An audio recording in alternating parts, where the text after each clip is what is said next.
Alright, so let's talk about column charts or bar charts. I'll be concentrating on column charts in this particular video, but everything applies to bar charts. So if you haven't watched my basic charts video, maybe watch that, and you will see how column and bar charts are pretty much the same thing, only you just flip it around.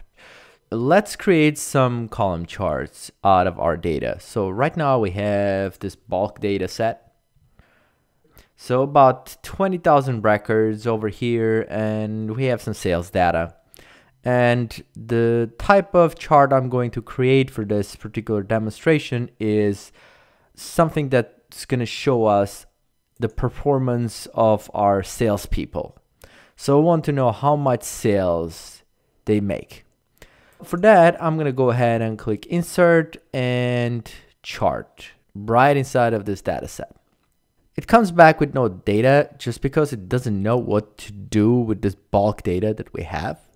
But that's fine. So this is automatically under column charts. If it's not, you want to go ahead and pick your column charts. And again, you can also pick bar charts if you want it to go this way, like horizontally. So column charts, here we go. So at this point, what I need to do with this column charts, I'm resizing it to fit. I will have to choose my series. So the first thing I'm going to do is choose my x-axis right here. So I'll go ahead and hit on this little three dots, go edit and erase whatever's in here. So my x-axis, which is going to go this way horizontally, is going to be all the salespeople. So I'm going to go ahead and click, and I'm including the label on top, as you can see in here. And then I want to select all the way down, and I'll do that by using a shortcut. I'll press Control Shift arrow key down. So, okay. So that should get us that x-axis. Now we also have to select the values, and that's going to be our series. So I'm going to go ahead and click in this box. Now I have to select it. I could go from top and select it, but because I'm already in the bottom of the spreadsheet, I'll go ahead and click on the last sales value over here. I believe this was sales. If it's not, I'll change it. And then I'll do Control Shift up to select up, and F column was our sales. And again, that's my selection. I'm going to hit OK, and that should generate our chart. So right now, if you look at this chart, it looks really busy. It doesn't make any sense because our data is not aggregate data. We have a lot of sales for these people, and each person will repeat many times.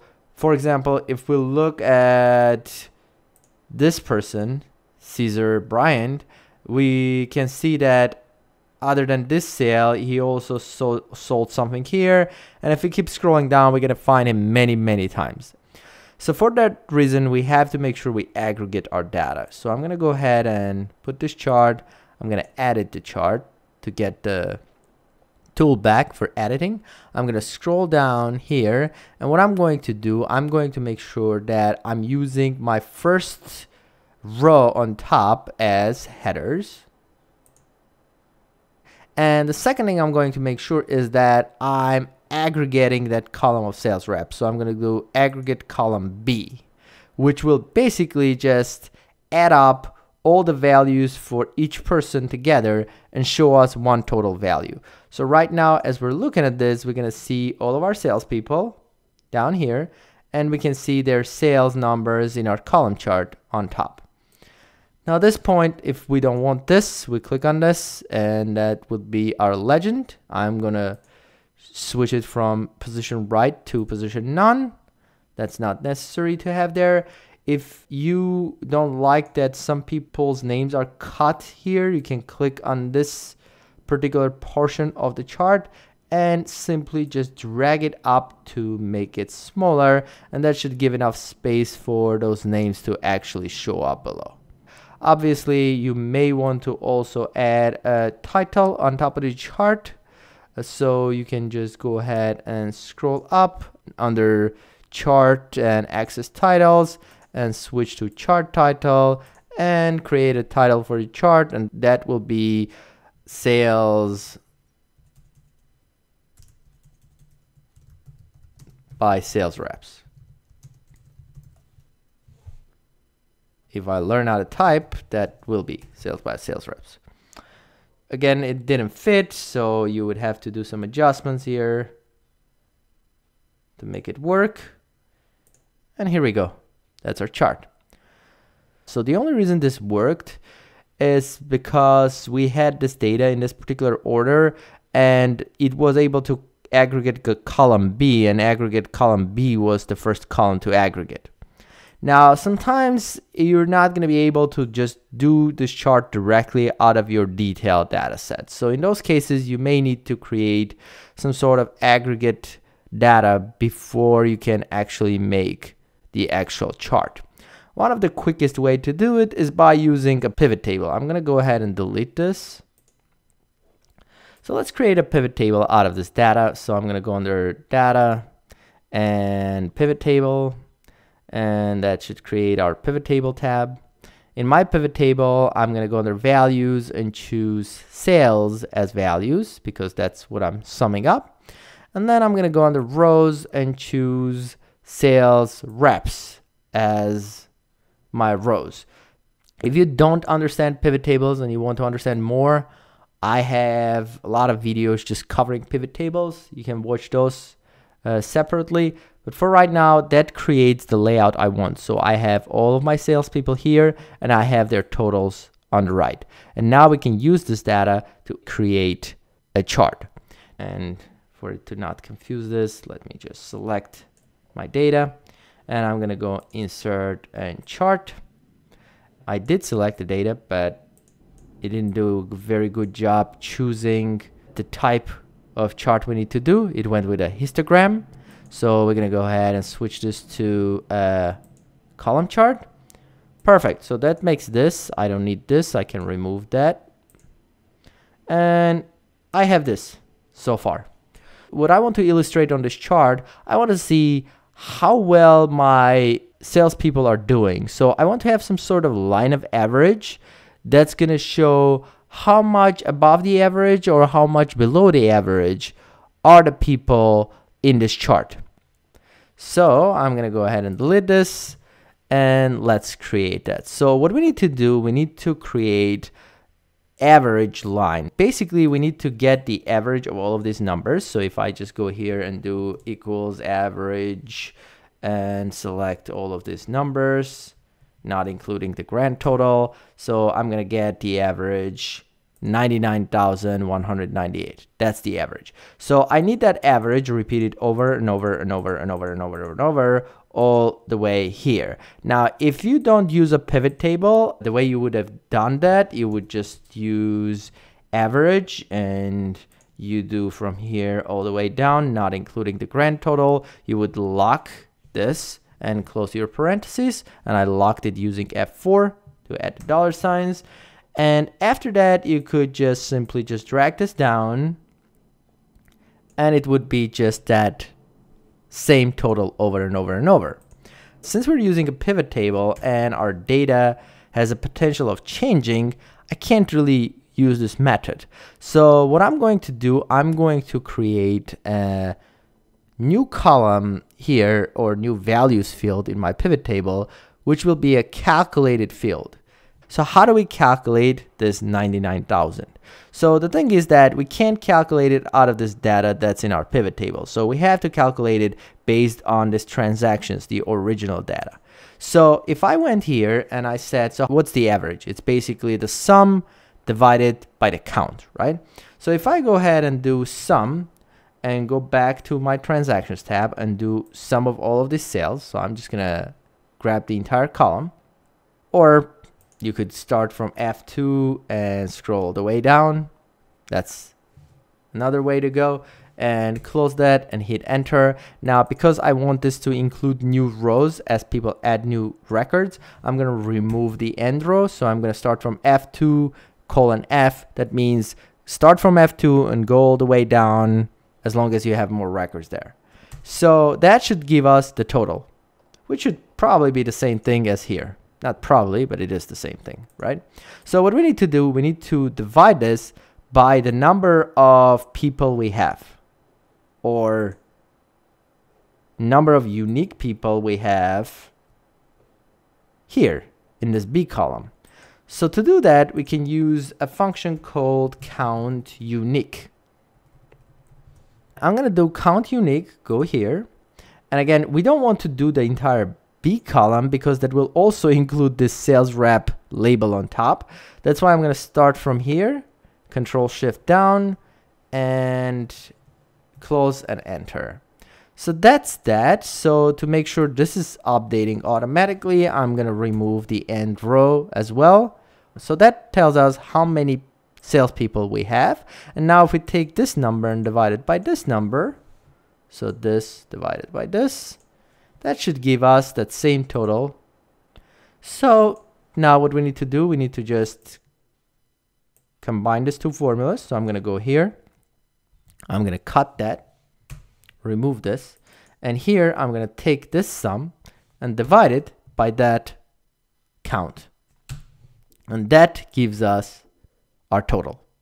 So now I don't need this average. So the only thing we have to do at this point, I'm going to grab that entire formula. I'm going to escape. I'm going to go to my pivot table right here. And under values, I'm going to add another value field. So I'm going to scroll down. It's going to be calculated field. And instead of sum, I'm going to use custom. And the field itself is going to be a formula. I'm going to remove and paste the formula I made over there to get the average. So at this point, that is going to just repeat that same formula over and over and over, which is exactly what we wanted. Now I'm going to remove this. We don't need that. And I'm going to change the label from calculated field 1 to average. So if we want to make this currency, we'll change it to currency, obviously. And now we have this new column of averages, and that's what we are going for. So at this point, now that we have this, we can go ahead and create our chart. So I'm going to go ahead and highlight my data. I'm not going to include grand totals in there. So I'm going to go insert chart. So this just makes no sense. It made a stacked column chart. So what I'm going to do, I'm going to actually switch this from the stacked column. I'm going to use this under this line portion. There is this combo chart, the third one, which is basically bar combined with a line. So that's what I'm going to use.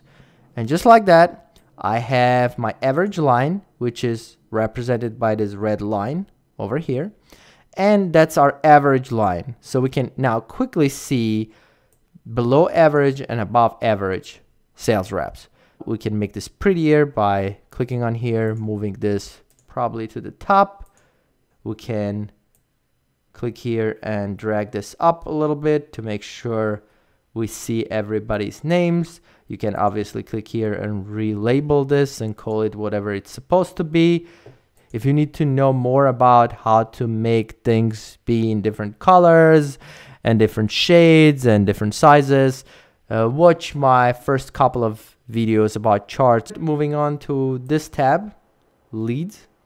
So in here we have this data year to year. We have the number of leads we receive and the number of leads we converted over time.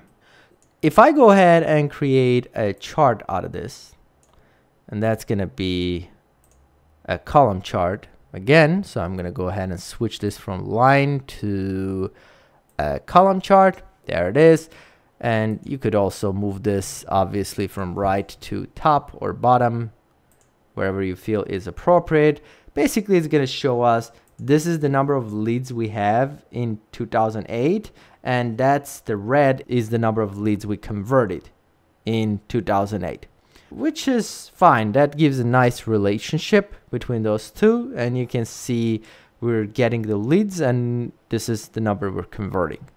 Now you could also click on one of these. So because the number of converted leads are so much lower, the bar is shorter.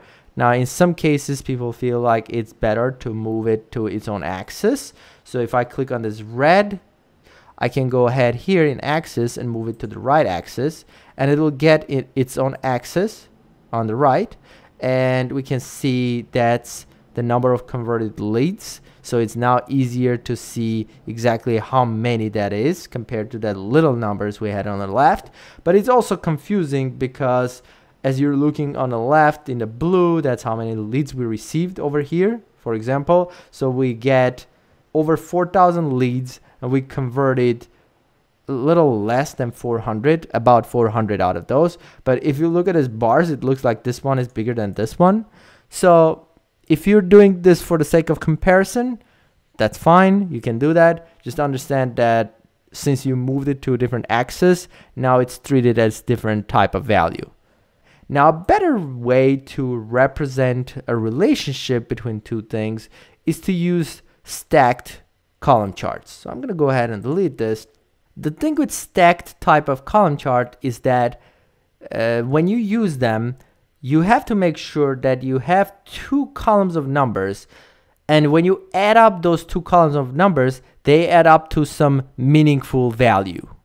So what I mean by that, if I go ahead right now and just make a chart from this data set and switch this to the stacked column chart, which is the second option, what it's going to do is going to take the number of leads, which is like in this case 3,892 leads, and then it's going to add this 88 converted leads on top of that, which makes no sense because this 88 converted leads belongs to this 3,892 number. It's a part of it. Therefore, this chart makes no sense whatsoever. In that case, what I'm going to do, I'm going to create a new column on the right, and I'm going to call this leads not converted.